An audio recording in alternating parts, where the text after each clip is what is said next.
आपकी बात से मैं सहमत हूँ।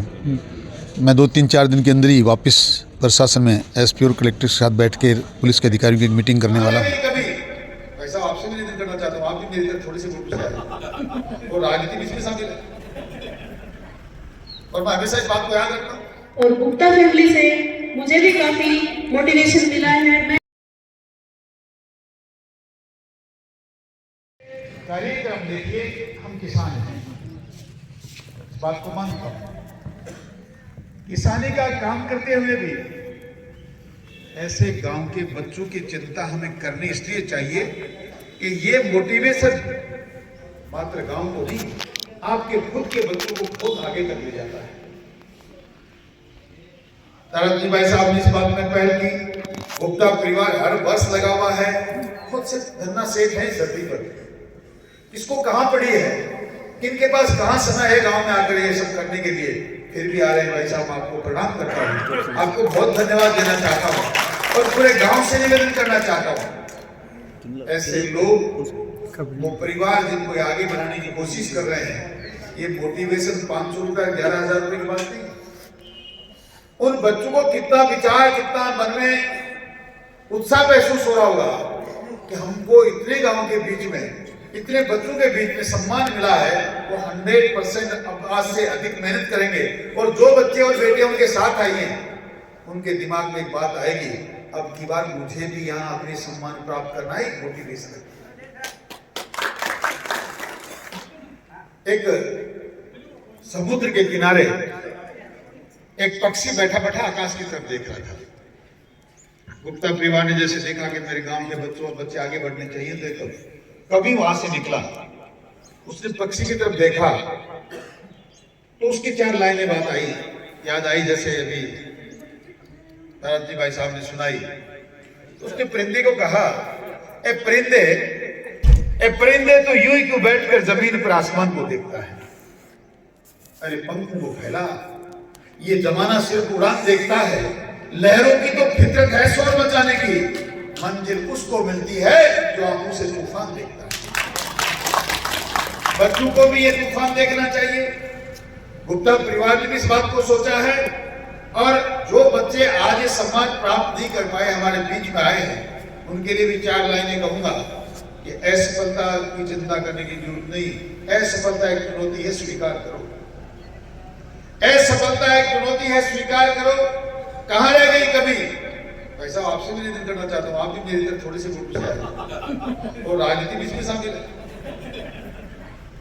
और मैं हमेशा इस बात को याद रखता हूं।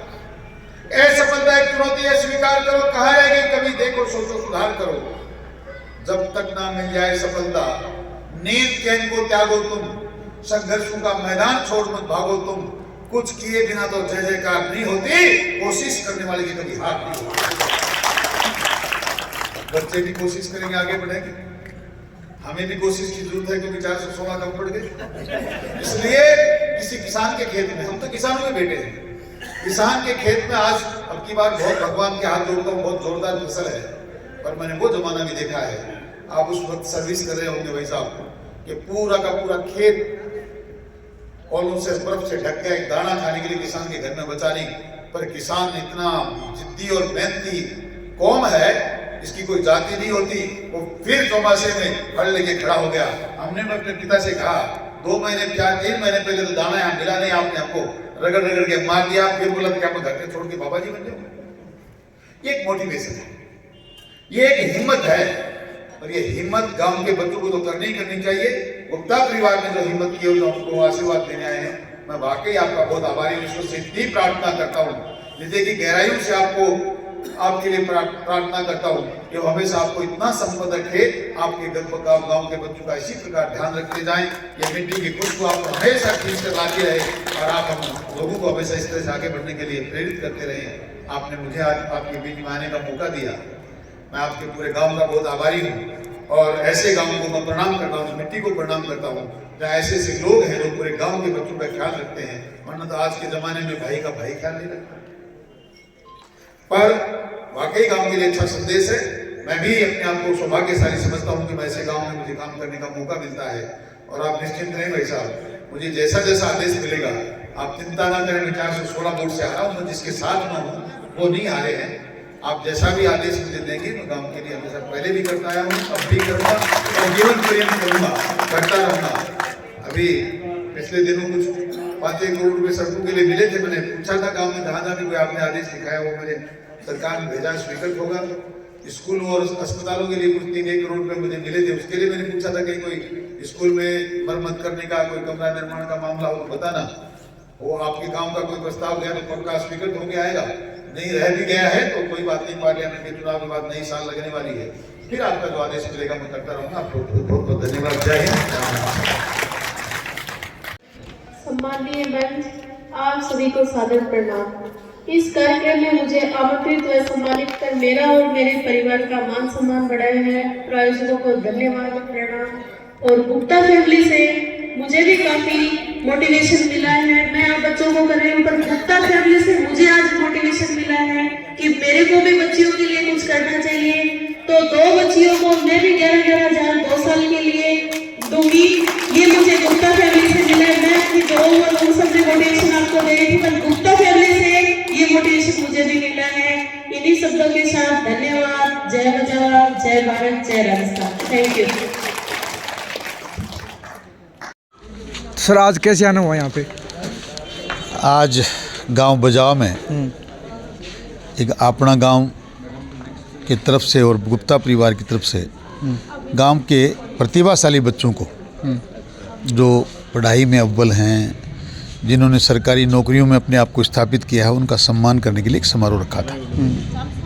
उस समारोह में मुझे भी आने का मौका मिला और जैसा कार्यक्रम मैंने देखा है, मैं समझता हूँ ऐसे कार्यक्रम अगर हर एक गांव में होने लग जाएं तो इसमें कोई दौर अतिशक्ति नहीं, कोई के बच्चे आगे बढ़ेंगे, इससे एक सीख लेंगे। और बजावा में तो कमाल कर दिया, आज 12-13 बच्चे हुए हैं जिनको सम्मानित किया है, जो केंद्र सरकार में नौकरियां कर रहे हैं, राजस्थान सरकार में जिनका सिलेक्शन हुआ है। गांव का बहुत आभारी हूँ और गांव को और गुप्ता परिवार को बहुत धन्यवाद देना चाहता हूँ। उन्होंने एक अच्छा कार्यक्रम शुरू कर रखा है। ये कार्यक्रम गांव के बच्चों को आगे ले जाने का काम करेगा और गुप्ता परिवार इस बात का के लिए भी गांव को मोटिवेट करने जा रहा है कि गांव की मिट्टी को और गांव को कभी भूलना नहीं चाहिए। सर मैं आपसे एक मांग करने के लिए आया हूँ। अभी बालाजी पर देख रहे हो कि चोरी रुक नहीं रही सर, बार बार चोरियाँ होती रह रही है, तो किस प्रकार रुक सकते हैं अपन? काफ़ी बदलाव किया है, फिर भी आपकी बात से मैं सहमत हूँ। मैं 2-3-4 दिन के अंदर ही वापस प्रशासन में एसपी और कलेक्टर के साथ बैठ के पुलिस के अधिकारियों की एक मीटिंग करने वाला हूँ और कोशिश करूँगा कि ये चीज़ मुस्तैदी से रुके। कुछ गांव में चाक चौबंद व्यवस्था वो लोग करें और इसमें फिर भी वो कहीं असफल रहे तो फिर सरकार से फिर दोबारा चर्चा करेंगे, कोई और दोबारा बदलाव कोई ऐसा करें जिसकी वजह से ऐसा रुके। झुंझुनू लोकसभा जनता को आप क्या संदेश देना चाहोगे सर? झुंझुनू की जनता को मैं यही कहना चाहता हूँ कि बहुत अच्छा शासन 2014 से चलता आ रहा है। राम राज की जिसकी चर्चा कर रहे थे वो इन 10 सालों में देखने को मिल रहा है।